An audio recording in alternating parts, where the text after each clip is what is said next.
it's not just about giving the money or the time or both, but how do you stay connected with that organization?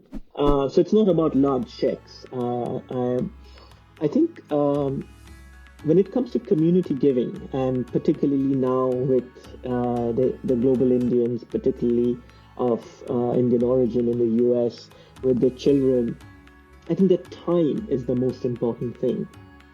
And if we are able to, in multiple ways, if we are able to come up with strategies to engage generational Indians, to give their time, to be excited about projects, both within the community and beyond the shores. I think that's an untapped area, and I think that gives tremendous opportunity. That's why I say the quantum doesn't matter, because whatever the amount you will give, it's a drop in the ocean. So you may think you are giving a huge amount, but it really isn't. And you may think that I'm not giving enough, and it still will make a difference.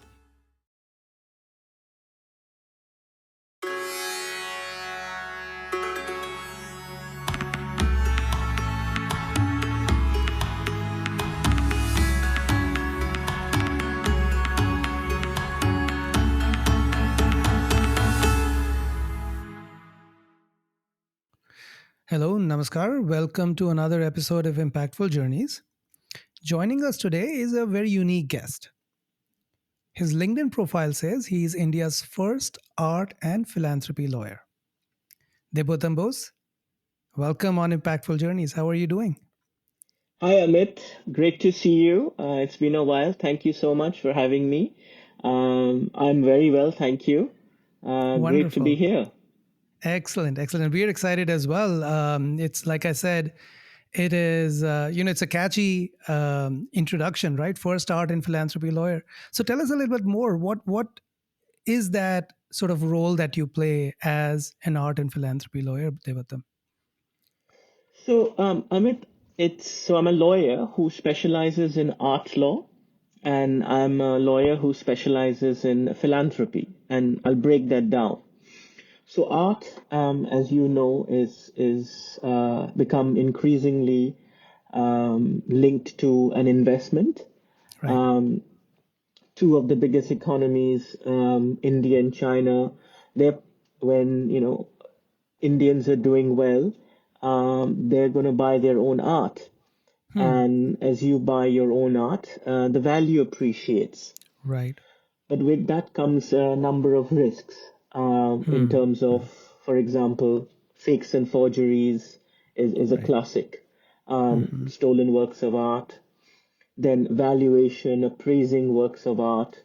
Also on the advice side, what art to buy, which will, in terms of potential of growth, investment. And also on the sell side, when families have inherited works of art which has value now, Hmm. what are their options? What do they do? Typically, the children may not be interested since they are now valuable. The kids would want to use that money for a startup. A lot of money, and that's a lot of money. Right. So again, independent advice is required. Got Also, it. a lot of the times it's families who are based in different parts of the world. You will have a US, kids in the US, parents are in India, or in the UK, India, Singapore, Middle East. So it's all around. So our practice is focused on that, families who require this independent advice in terms of what their options are, how do they go about, and it's from start to finish. Got it. And on the philanthropy side? On the philanthropy side is something which is quite unique. Again, Indians are giving in their own way. Right. Quantum is that's a separate issue. Right. But then again, they require advice, they require hand holding. And my job really is, as one of my colleagues joke, I bring curious bedfellows together. So you have, in one hand, beneficiaries, Right. and then you have the benefactor. And they most of the times they may or may not be aware the great work that the organization is doing. The organizations usually are very good at the work, but may not be that great in terms of fundraising. So they require advice. Similarly, benefactors, they have the money, but they want to make sure that where they are putting the money in, it's credible. So trust is important. Equally, impact. The money that they're giving, it goes for that rightful cause. And equally, it's sustainable. But the bigger role that play is relationship. It's Hmm. relationship with both sides, because both of them are getting on with their job. The Hmm. benefactor has their own work, business, priorities. Similarly, the organization is doing the work. Right. So then who looks after the donor? Hmm. And so my role is to build that bridge, Got it. have that conversation, follow up, um, the funds exchange, and then equally maintain that relationship, because a lot of time, effort, energy is put into that. And as you know, in the US particularly, philanthropy is very big business, and Hmm. quite rightly so.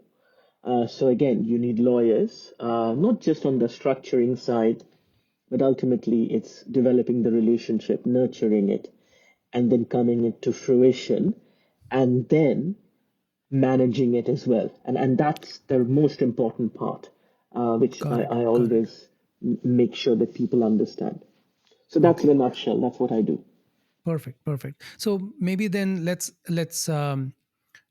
go back a little bit. I would be curious to learn about your journey. What got you here? What sort of has been your background, and what has been your path so far, and what led you to specializing in this unique crossroads of art and philanthropy, India, and the global giving part. So, look, I'm from India. I'm Hmm. originally from Calcutta, but I Hmm. grew up in England. So I Hmm. had a very privileged upbringing.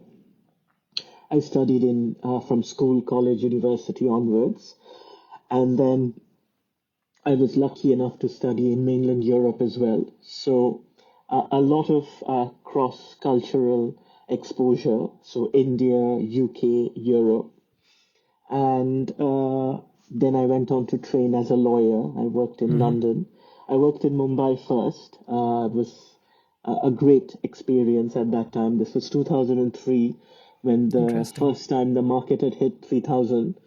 Right. And there was a lot of uh, a lot of goodwill, let's say. And Yeah. it was a Yeah. great, very exciting time to be in India. Hmm. And that's where I built the relationships. And then I returned back to London. I worked in a law firm, American firm, Skadden and White and Case. So they're very reputed law firm, great at what they do.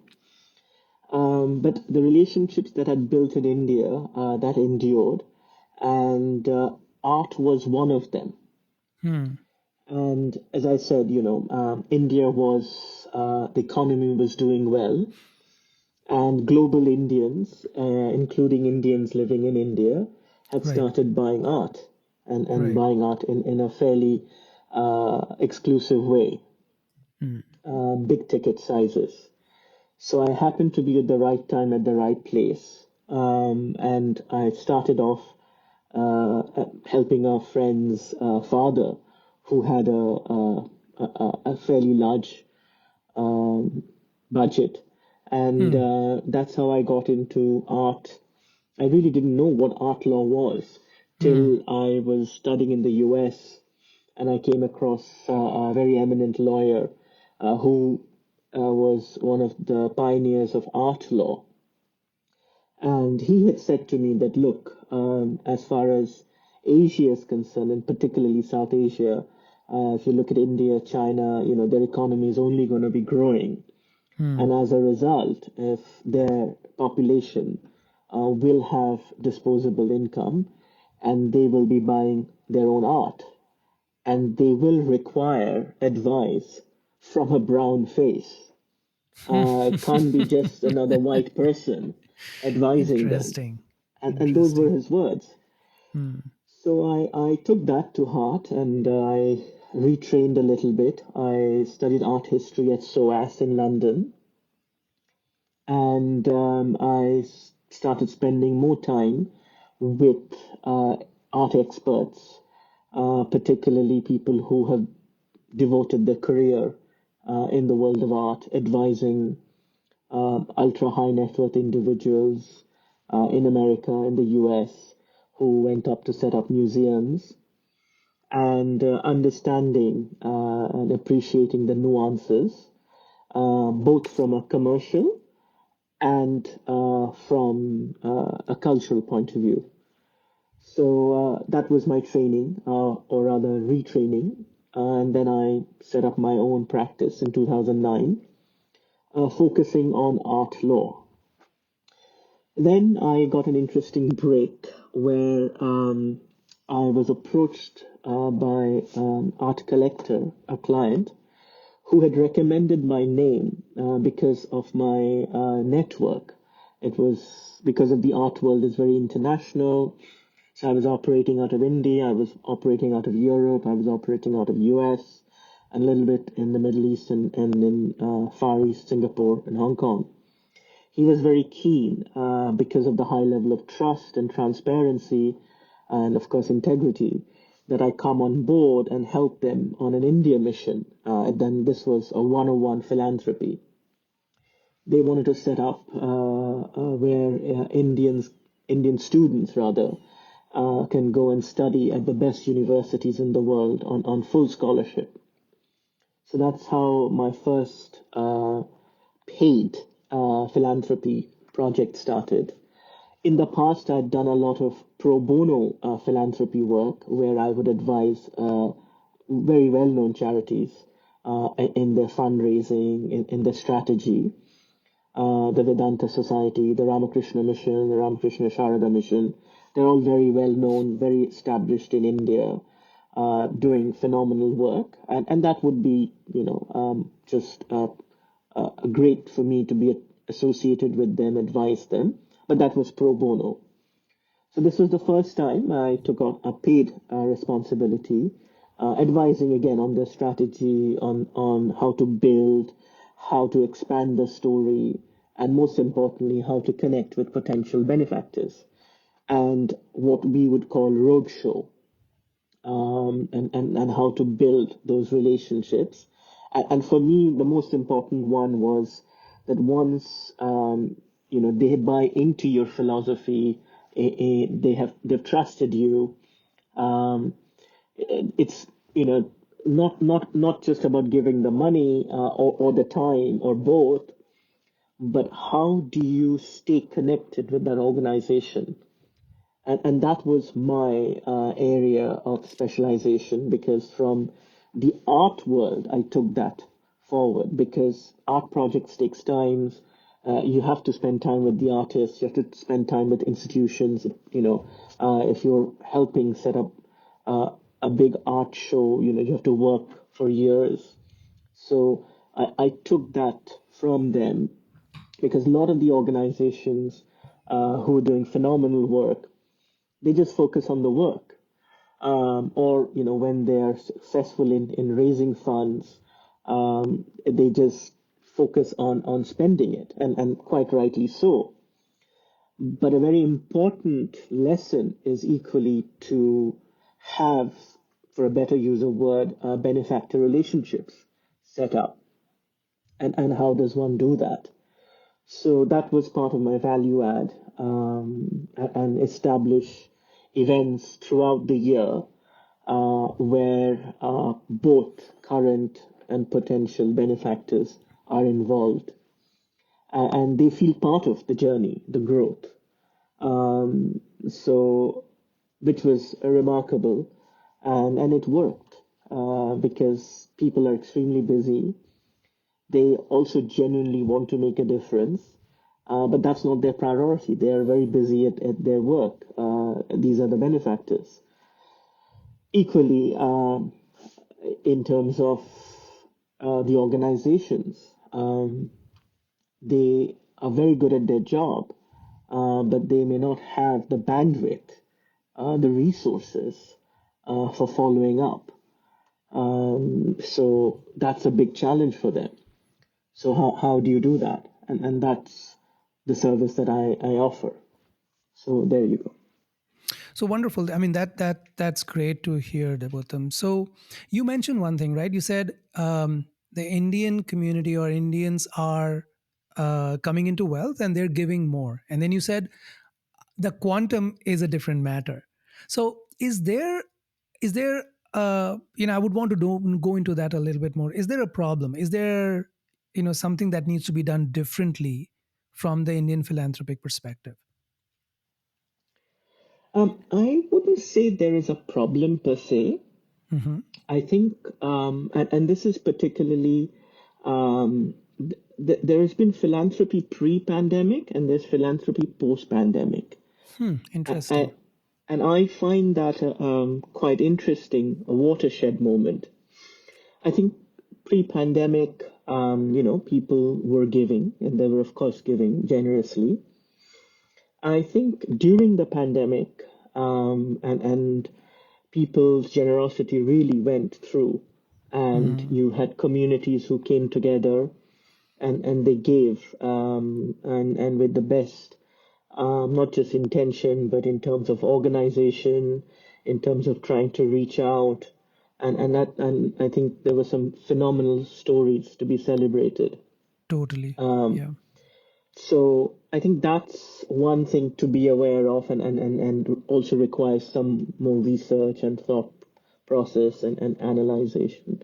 Um, in terms of the opportunity, I Yeah. think post-pandemic, the wealth also increased beyond imagination.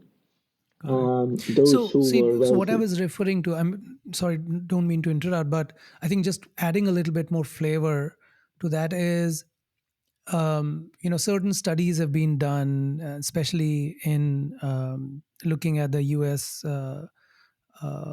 Indian diaspora of high net worth and ultra high net worth individuals, or just looking at the overall community, and what these studies say that the quantum of giving from the Indian community tends to be around, if you look at as a percentage of income, it's 1% compared to 3% for other communities in the US. If you compare it to the wealth, it is 0.18%, again, a few multiples lower than the average giving. So I was just sort of coming to that part, and I think you're right. It has gone up, and it was great to hear. I did not realize that there's a shift between the pre-pandemic and the post-pandemic quantum of giving. So, but from the level of giving part, what is it that you're seeing are the opportunity areas? I think you were getting to that, but just to give you a little bit more to work with, what is the opportunity area? What should be done differently to really help uh, people who want to give be able to do a lot better? No, you're absolutely right. And I think, those figures, those statistics are there for a reason. I think if you focus on the global Indians, and let's say you're taking US as an example, yes, Indians have done very well. Professionally, they have. And there is a large community also where you have first and second and even third generations who've been in the US, and the parents or the grandparents immigrated and they worked extremely hard and they built businesses. Now, the giving takes a number of forms, and I've seen this, and I support that. A Hmm. lot of people think that when you're giving, you're writing a check, Hmm. and that's the only way to give. I don't agree with that at all, actually. Hmm. I think that is one way, and Hmm. sometimes it actually is counterproductive. Hmm. If you're just writing large checks, and perhaps the best example, is Warren Buffett and their relationship with the Gates Foundation. Right. And that requires unpacking in a different, this is beyond the scope but for those who understand, they'll know what I'm talking about. Sure. So it's not about large checks. I think when it comes to community giving, and particularly now with the global Indians, particularly of Indian origin in the US, with the children, I think that time is the most important thing. And Interesting. if we are able to in multiple ways. If we are able to come up with strategies to engage generational Indians, to give their time, to be excited about projects, both within the community and beyond the shores. I think that's an untapped area, and I think that gives tremendous opportunity. And that with that comes also, when you are investing your time, you will invest your resources, and one of part of your resources, of course, is going to be financial resources. So I think this is a largely unexplored terrain, and it hasn't really been looked into and cultivated, and people kind of get very hung up. And linked to that is also how to bring your children. So I have seen a lot of philanthropists, very wealthy philanthropists, who have given up their job because they've been extremely successful in their career, and they've sold their companies for billions, and so they have all the time in the world. And now they've set up organizations, foundations, and they're again kind of like the Bill Gates model, kind of very hands-on and get their dad involved, or have Yep. himself and his wife involved. Right. I think the for Indians, I think because it is very much the culture is family. Yeah. Um, I would love for the childrens to be involved, Yep. and I think that's a challenge, and that I That's, have I not think, seen enough. absolutely. And I think you bring up a very, very valid, and I think something that really needs to be dwelled on a lot more, about the time giving and involvement. Because at the core, right, when someone wants to give, they want to make a difference, they want to help. If the transaction is mostly about, well, can you write a check, then that is ignoring that desire, and it is sort of treating it less than it should be, as opposed to really involving them in the movement and getting them involved from the time perspective, getting them exposed to the problem, and or volunteering time to find some solutions. And therefore that is a much more respectful engagement, which then can lead to much more down the line, and not that it should be kept with that sole hidden agenda in mind. But the fact is, if we're all together solving a problem, that's the genuineness with which you should start. So I think that's an excellent point that you make, and sometimes that gets lost. And that's where, there's always this, you can't see on the same level, and there's that sort of bottleneck in the middle. Very unique. That's correct. um, Yeah. what has been your most unique or gratifying sort of engagement that you've had working with a donor, in a philanthropic engagement? Um, it's as I always say, relation takes time to Mm, build, mm, and it's always a team effort. I'm a strong believer. Nobody is able to do something on their own. mm, You have to bring people together. That itself is a skill set.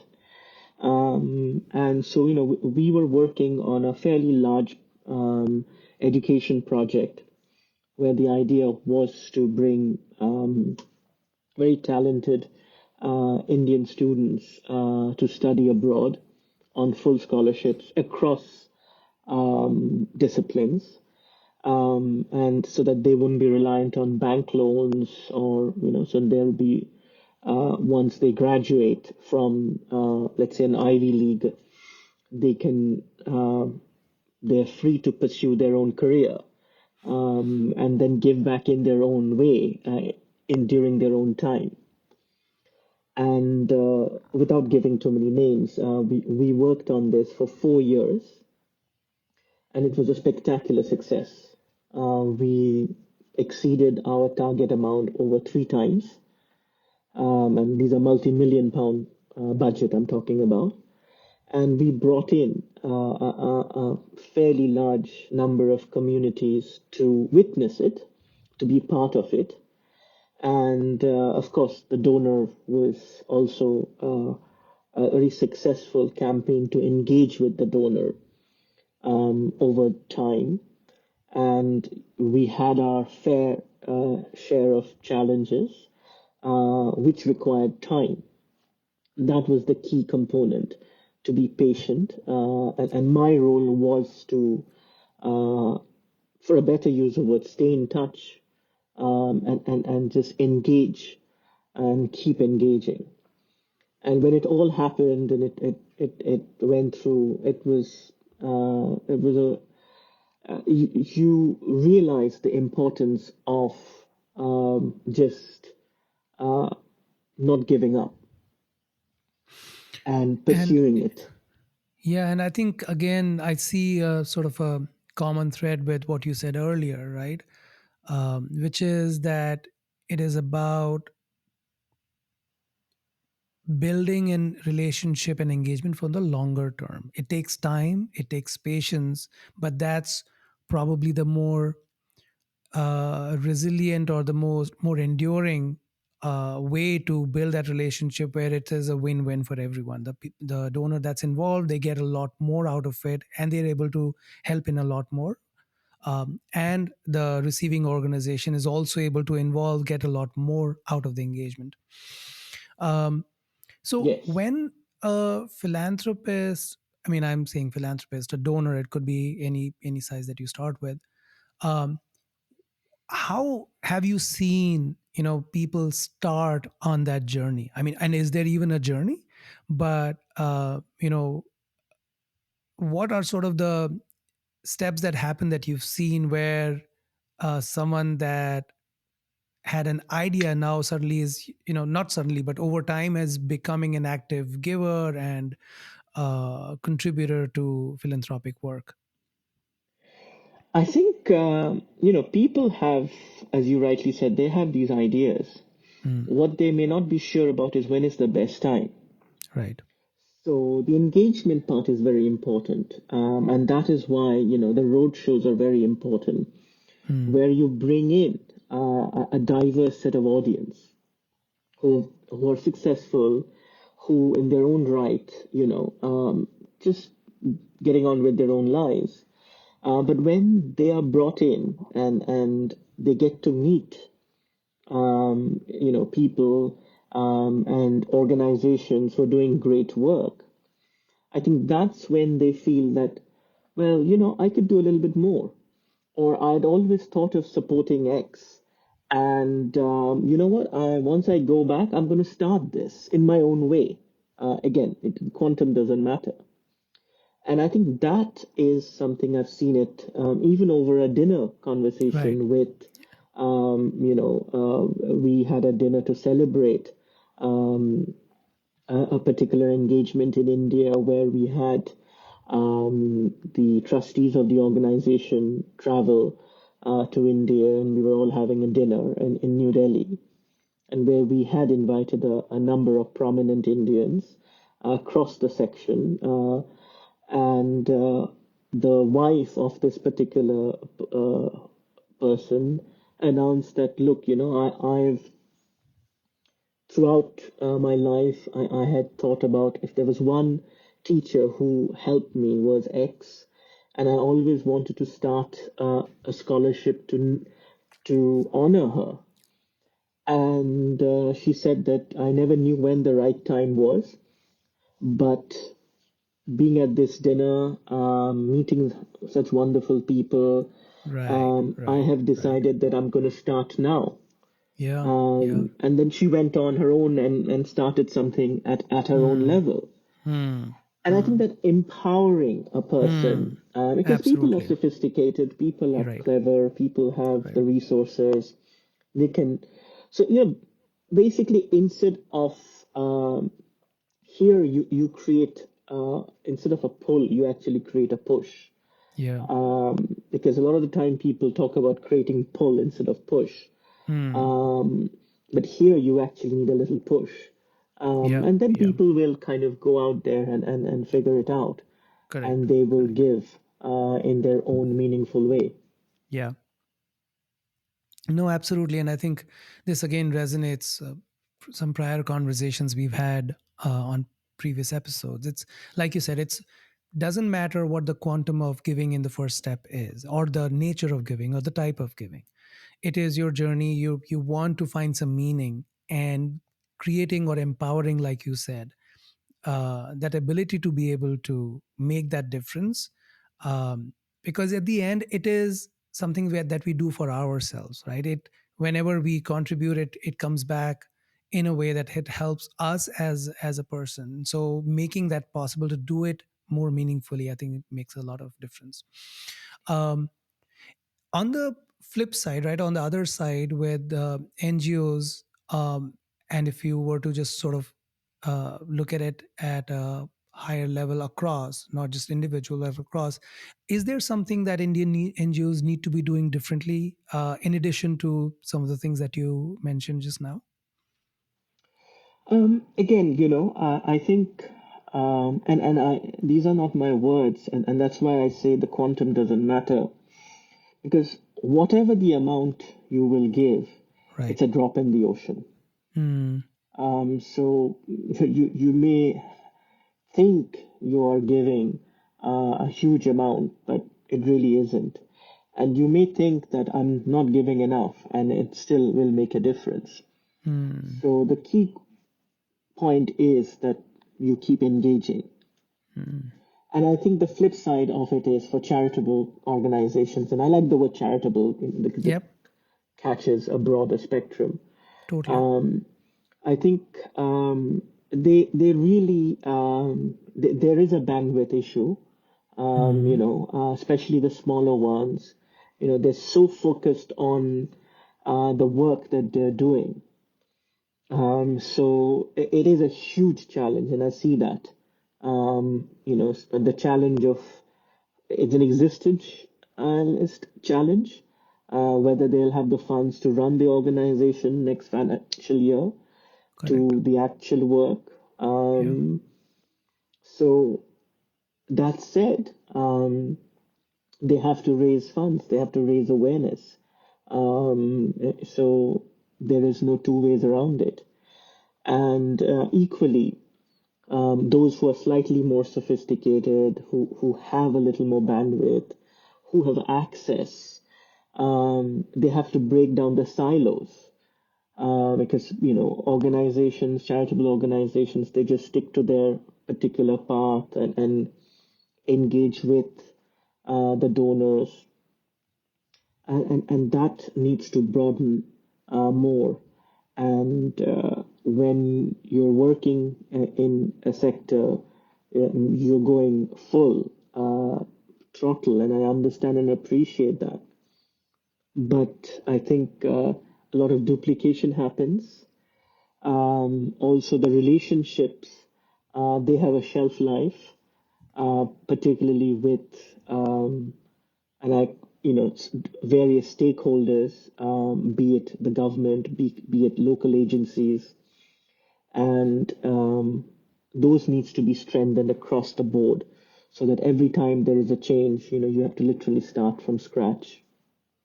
Hmm. And equally, their relationship with donors. Some of them have phenomenal relationship with donors, institutional donors. I think if they can, and other organizations may help with that, is to broaden that relationship and share that relationship with some other key charities who are also doing great work, which will save so much of time, help with the trust. And that happens in the commercial world all the time. You know, investment bankers put deals together based on relationships. Right. Investors bring in their core investors based on trust, so they can build quickly the returns. equally. They share the risks and the rewards. I think that doesn't happen in the in Hmm. this space at all. Hmm. And the mindset is of scarcity, Hmm. and Hmm. that Hmm. mindset of plenty needs to be inculcated, which is a Hmm. huge challenge. It's very easy Hmm. for me to say Hmm. that, or for Hmm. anybody to say that. It's a Hmm. Herculean task. Hmm. But since we're talking about challenges, I wanted Hmm. to flag it. Right, right, right. Makes sense. Yeah, I think that's a unique point. Again, I think it comes to me, I just see that common thread of involving, empowering more. And so, again, if the relationship is of mutual sort of benefit, like you said, right, share the risks and rewards. So, that I think builds to a much better enduring relationship and a sort of a win-win. But like you said, it's not easy. There's so many different pushes and pulls. um, I think lastly, up to three donors and charitable organizations that you admire, that you think are doing it right. Look, first of all, I think they're all doing phenomenal work. I mean, I'll give some names, but I mean, I think Pratham is doing phenomenal work. Um, Dasra is another organization, who's kind of an aggregator and bringing. I think they're doing phenomenal work. Um, Bharat Sevashram in India, I think they're doing phenomenal work. I've already mentioned of Ramakrishna Mission. Of course. I think these are large organizations. Yes. There is a cultural aspect and there is a full philanthropy aspect, um, and I think the key thing really is that people buy into not just the idea, the story, but they really buy into the person. Hmm. And I think that is great, but that also has limitations. Hmm. And that's the challenge, so because the person will be very individualistic, he or she will have their own views, visions, and it'll be limited, and things will change. Again, Bill and Melinda Gates is a classic example for Totally. people to study and what not to do. Yeah. Yeah. And so, and I think a lot of Indians were admired that model, and they Yeah. bought into it. And, Hmm. and I'm talking about global Indians, the big Indians who've done really well and helped set up organizations. Right. But it has huge flaws as well, and I think hugely counterproductive. Um, I think institutions and independent trustees and professionals